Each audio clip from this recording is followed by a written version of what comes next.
What are the stories of impact and ingenuity that are transforming our cities? Join us on the Urban Q, where we talk about tackling urban conundrums and celebrate stories, ideas, and people that help us create better cities for all.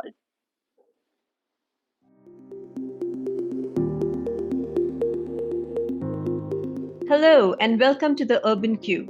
Today I have with me Nagaraja Prakasam. Nagaraj is a Bengaluru-based author, a versatile and passionate impact investor and leader identified by the moniker Farmer Growing Startups. He's an advisor, partner at Acumen and co-founder chairman at Nativelead Foundation. After 3 decades of business and social impact experience in the US and India, he shifted his focus to bolstering India's entrepreneurial landscape. He is a prolific angel investor who has helped engineer successful transformations in tech and sustainability startups, as well as social and rural enterprises. Naga spearheaded impact thinking in India Angel Network and co-founded IN Impact. He's an advisor, first resident mentor, serving over a decade at NSR CEL at IIM Bangalore. Naga is the author of the 2023 book Back to Bharat in Search of a Sustainable Future, which covers his rich experience as an investor and presents data and his insights on addressing pressing challenges within the entrepreneurship and development ecosystems. The book was honored with the prestigious GLF WWF Honors Book Awards in 2024. Welcome, Naga, and thank you for joining us on our podcast, The Urban Q. Yeah, thanks, Jaya. Thanks for having me here. It's a pleasure. Let's have a nice interaction. Fantastic. So, Naga, I'll start with the question that I ask everyone. Now, in your extensive travels, you've been around the world as well as all over India, and interestingly, to several underexplored parts of India. So, is there an up and coming Indian city that appeals to you the most, or which is your favorite Indian city, and why? Oh, great. I think there is a travel has been quite a bit. Almost 28 states I've been visiting. I always believe in seeing in person, so instead of just looking at the PowerPoint, because the reality is always different. So all the travels, I think, there's not one place, but the region wise, I think Northeast and Kerala is always on the top. Amazing, way they're able to preserve the nature. It's fantastic. But always your hometown is close to you, right? So Madurai is where I grew up. I think that's where we've started the Nativelead Foundation as well to promote non-metro rural entrepreneurship, so which is now celebrating like more than a decade now. So that is always close to your heart. Yeah. That's fantastic. Madurai and then the Northeast and Kerala. That's wonderful. And it's a very different answer from what I've had before. So great to hear. And these are also parts which are, within urban India also at a tipping point. They are growing rapidly in ways, and not just these places, but other places which are often unsustainable. So, as an impact investor, where do you see the most urgent or pressing gaps? And how can entrepreneurs address these gaps? Yeah. I think one is about the what we call social business, right? The definition of what I look at a social business is about you procure a product or service from a low income family, or you provide, service or a product to the low income family. So the handlooms, what I'm wearing, so these are all 9 million viewers, 5,000 rupee average they make a month. And so you are taking that products from them and making it as a premium and just ensure that they're getting the welfare back. So that is one part. Other one is about like neurosynaptics, right? They provide telemedicine to the rural India where 70% of India lives, where 2% of the doctor is, right? So this is kind of a definition of social business. So the impact should be for the low income family. So I always tell people that don't get too much worried about what the definition of the low income family. I'm sure you will be able to see when you see that one. And don't have a double standard as well when you provide the product or service. That's what I always like what Arvind Eye Hospital has done.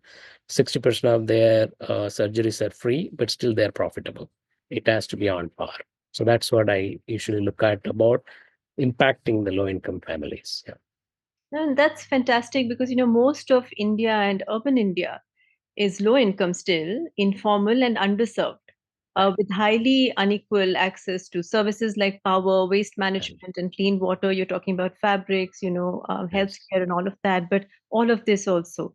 So, how can startups and impact investors in such sectors ensure that their solutions go beyond the elite segment? What you're talking about, how does it reach the poor and reach every resident? Right.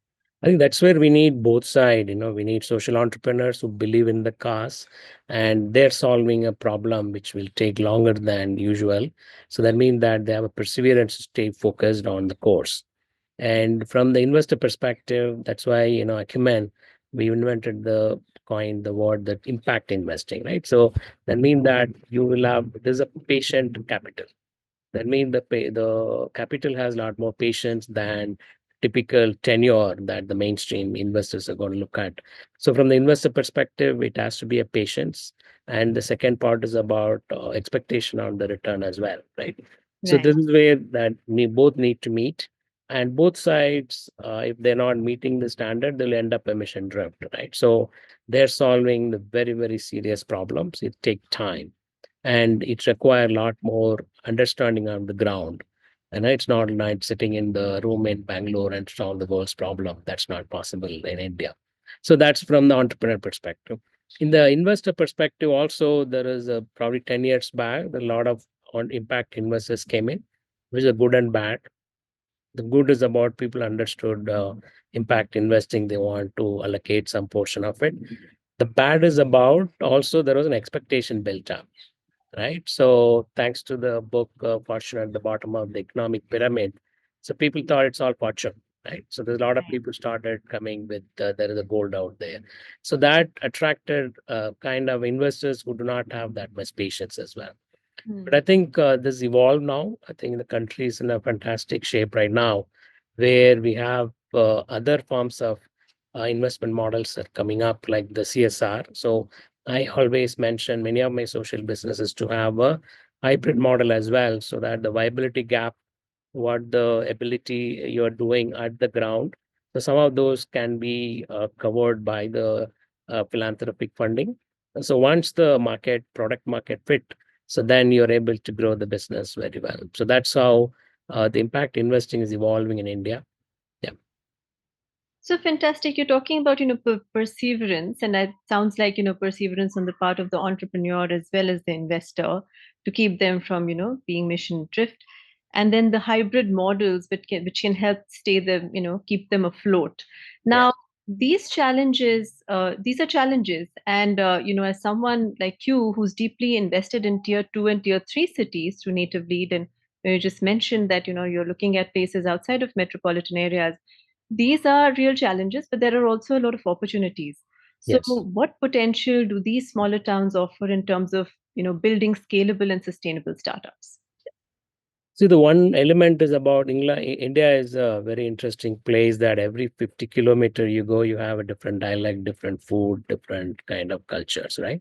So the language is a major concern for it. That is why Nativelead Foundation, we've launched, say, non-metros, no English, no PowerPoint, right? So it doesn't matter who you are, Yeah. where you're from, what degree you have, what college you went, what school you went, what caste, what business family, nothing. So as long as you have the drive to make a difference, I'm sure we are there to help you. I was very, very happy. Now we are on 200 plus investors and from this region as well. So we say local problem, local solutions, and local investors as well. So that they did not leave the place. So somebody from Madurai never went to school and he can decipher a 2000-year-old poem. But you put him in Bangalore, they will say that you have a communication problem because this guy cannot speak English. So Yeah. this is where we want to solve that problem of the language out. So that if the local investors are there, they understand what this entrepreneur is solving locally, right? So we have quite a lot of interesting stories. Like there is Ashok Kannan, never went to school. He's wheelchair bound, Hmm. but his egg is most expensive egg in the country today. So he created India's first, free range poultry and free range eggs. So that is where the potential is about, even though he has not gone to school, and if you start looking at what degree he has and all that, he won't get qualified in any pitches. Mm. But the drive, the idea, the innovative idea that he had. So that is what our investors in Madurai really, were excited about. And that's why he took this simple backyard poultry and Hmm. brought it to the world standards, right? So this is what we are trying to solve in smaller towns about if you are a skilled labor like me, I run away from Madurai. Hmm. Similarly, the unskilled labor also run away and end up in slums. So if you're Right. able to bring opportunities, if you encourage the local entrepreneur to succeed, the employment comes in, so that region thrives, right? It's going to reduce the migration and reduce the pressure on the metros, right? We have 2 million people living in Bangalore, a city in slums. They're all migrated from elsewhere. So similarly, in Tamil Nadu, similar problem in Chennai, right? 80% of Chennai comes from south. So if you're able to give a uniform development across the state, there is no need for the migration. But who will Absolutely. support this entrepreneur from Madurai, right? Who never went to school. So that Right. is where we kind of innovated that every pocket of the country has a wealth. So this occurred to me when I was in Jharkhand and visited one of the extremist area called Buntu. On the way back, 45 kilometers from Ranchi, I saw in Ranchi an Audi showroom. Right? So Hmm. in a less than hour drive, somebody living in poverty, extreme poverty, they got into extremism. But here somebody is driving a luxury car. So that means that every pocket has the wealth. How do we plow the wealth back in developing that region? So that is what the angels we've created. Today we have 240 plus angels. These are all the first time they're investing in these startups, and they understand now by investing an entrepreneur in my city, in my town, I'm Hmm. encouraging more employment. By investing also, they're part of the organization, right? So that means that they know that it is my company as well. They're ready to mentor, they're ready to support, they're ready to help the company to grow in terms of customers, in terms of even whatever required. So one of the investor in Happy Hands, he got his CFO spent time with the entrepreneur teaching him the unit economics, right? So Hmm. this is how our investors are doing an amazing job in nurturing this entrepreneurship in this region. No, these are fantastic examples, Naga, and thank you for sharing these and the role that you're playing on bridging and enabling these to happen in areas, second, third tier towns and cities of the country where very little attention is paid. And I love this. What I really love about this is this whole place ownership, because the more and more you move into metropolitan areas, the ownership, there's a lack of ownership often in these cases. So creating this whole place ownership and solving sort of problems and through entrepreneurship, I think is a brilliant model. But some of the ones, the examples that you've spoken of have taken off really well. But when you talk about, solutions in the sustainability realm, there's always a tension between scale and sustainability. And do you think we can achieve both? Because what's, one underrated innovation or maybe a low tech or community led that you think every Indian city can and should adopt, but has not scaled so far? Right. So I think the scale also we need to probably look into that the what is the definition of scale as well, right? So if you look at say one of my investment to Chi and he was working on building toilets, right? Sustainable toilets. There's no aerobic model, anaerobic model, a guy from social work background. So this person, he was creating opentification free villages, and he was working on this for like 30 years. Only a few years back, Government of India picked up Swachh Bharat. So when Government of India picked up, he said, "My job is done." So many of the social businesses that they are just fixing the gap where the government is not there yet, right? So when the Right. government comes and pick it up, their job is done. So that is one form of scale. The second part is about India is a very diverse country. As I mentioned, every 50 kilometers there are things different. So Hmm. what work in one region may not. So we need not be a scale, need not be that one organization, solving entire India's problem. We need multiple organizations solving local problem. So Hmm. that is the part in India. What we are looking at is that we are looking at a scale in terms of that everybody, the entire 1.4 billion should be adapting that particular thing. It need Right. not be that kind of scale. There is a room for only one or two people, even mainstream. The 85 e-commerce company started. There was only two guys survived. Right. So this is where that kind of scale possible with very very few. Hmm. That's why my thing in on social business is about you innovate scale, and government cannot innovate. But if you innovate in scale and show it, and government can pick it up.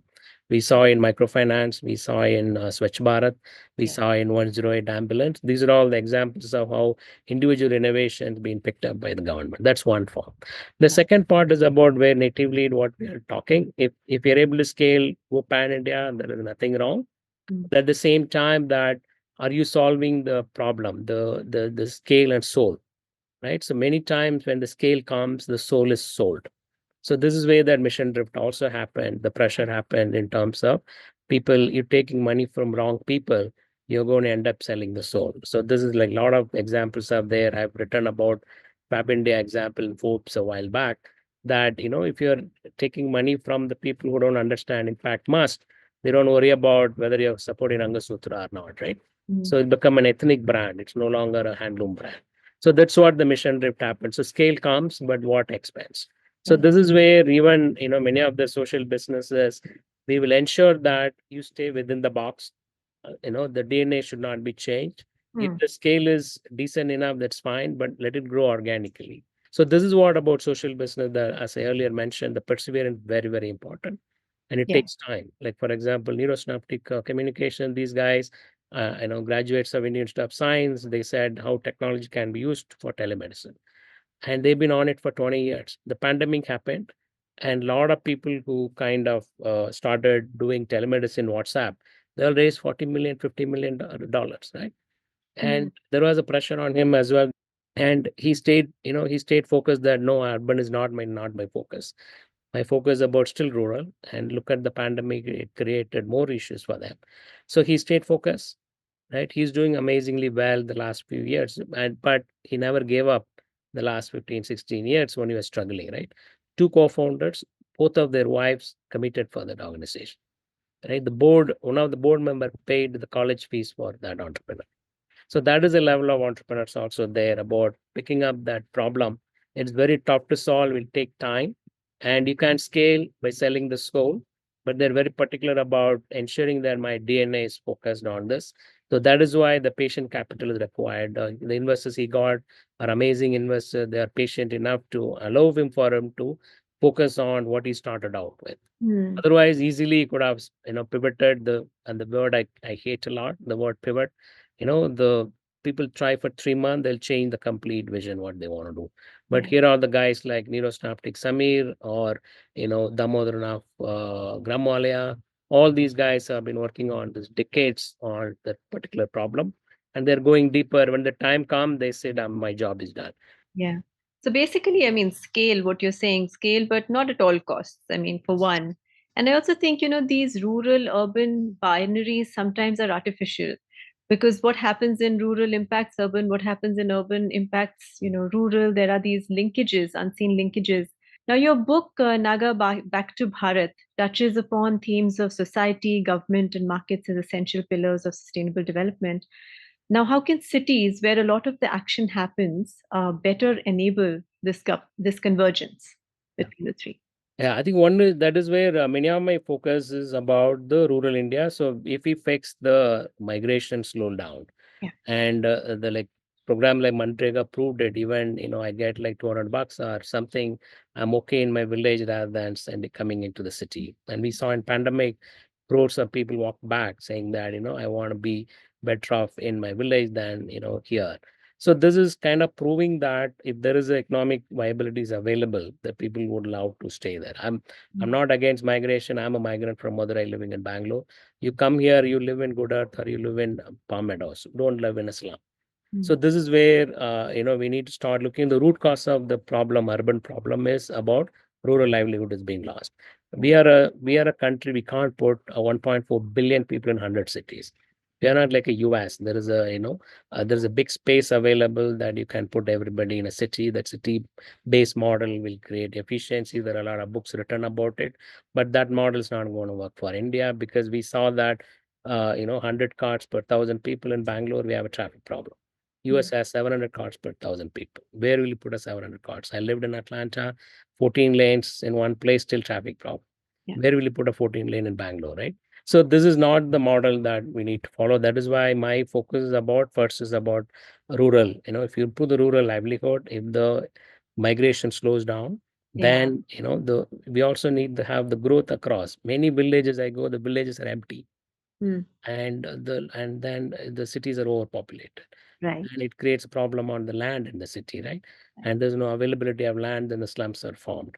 Then what you're going to do? Then we need to have slum rehabilitation. People coming there, they don't have livelihood, so Right. then the city exploits them. Then the government need to chip in to provide 1 rupee rice for them, right? And we Mm. need to provide education for them. So instead, if the problem is fixed in the root cause, and like one of the example I mentioned, the book is about the Kerala, right? So there are no villages in Kerala. The development is across. It could be because they don't have land, but I think that's the kind of model we need. Is about we need a development across the country, not in the urban area. So that is one way to solve the problem, right? So, but Sagas create a fantastic model that works for India, that you segregate at source and Yes. remove the people from the rag pickers, who are digging out the landfills, provide them a dignified job so that they are able to, create zero waste campuses. And from these waste that get segregated and using EPR, I'm sure each and every product that they are able to collect, they provide EPR credits to the manufacturer, at the same time find a recycling capability as well. So now we saw a school made near Bangalore. The entire roofing is done by recycled Tetra Pak, right? Mm. Saga's factory is about a recycled Tetra Pak. Right. So this is how that is urban. Some of the urban issues can be resolved. So the urban poor are involved in solving the problem in a dignified way, and also the urban issues also getting solved. So Right. the second part is about the urban as well. Is I always joke about, if you let all the mates in Bangalore go back, leave only like probably 100 of them in the city, they can ask a lakh a month. I'm sure people are willing to pay. The pure supply demand mismatch. Right. Because of the rural livelihood law, there is a trainload of people coming into the city. Their skills in the city does not want. We exploit them. That's why the many of the people in Bangalore, 99% of India should not be able to afford a maid. If it is, Mm. then somebody living in poverty. Mm. So this is what the rural urban livelihood issues creating this huge vacuum where the poor are getting stuck, right? And people, even with 4 acre land in their village, they end up sitting in a working as a maid in a Bangalore city and live in a slum. Right. So, Naga, in that case, you have been working on both and the intersects, right? Rural and urban, and your viewpoint about sort of using some of these examples as ways to slow down migration, which is not going to be beneficial to these people or to the cities where they're coming in, is very interesting. So, if I were to ask you, what excites you most about the future of Indian cities, and what gives you pause? How would you describe the future of Indian cities in a couple of sentences? I think the now I see that even the government realizing that, I don't think there's no longer a 100 city smart city push is happening. So I'm very happy about that, and there is quite a bit of initiatives happening across the country as well in terms of the rural initiatives. I'm part of this initiative from the Principal Scientific Advisor Office during the pandemic. We started this Kisan Mitra platform Mm. to expose technologies to the youth who went back, because the youth did not like what their parents did, and that's why they left the place, and Right. that put them in poverty, right? But they love technology. Technology doesn't mean that smartphone. Mm. Technology could be anything, right? So this is what technology is creating, a fantastic equalizer, killing all the barrier that we have in our system. And it need not be just providing them some kind of handouts, but instead you create the entrepreneurial way of having them have an opportunity for them to create wealth as well. So if he's wealthy enough in his own village, there's no need for him to come out of it, because with the amazing air that he has, fantastic nature they have in the villages, he will have better life than compared to coming to Delhi and ending up in the pollution. So this is where I'm very very happy now that across the country there is a realization about we have to strengthen the rural India. I'm very happy that we are moving towards a direction which will have a very good development, which you can showcase to the world, that development across, not a particular region alone. Right. Yeah. Right.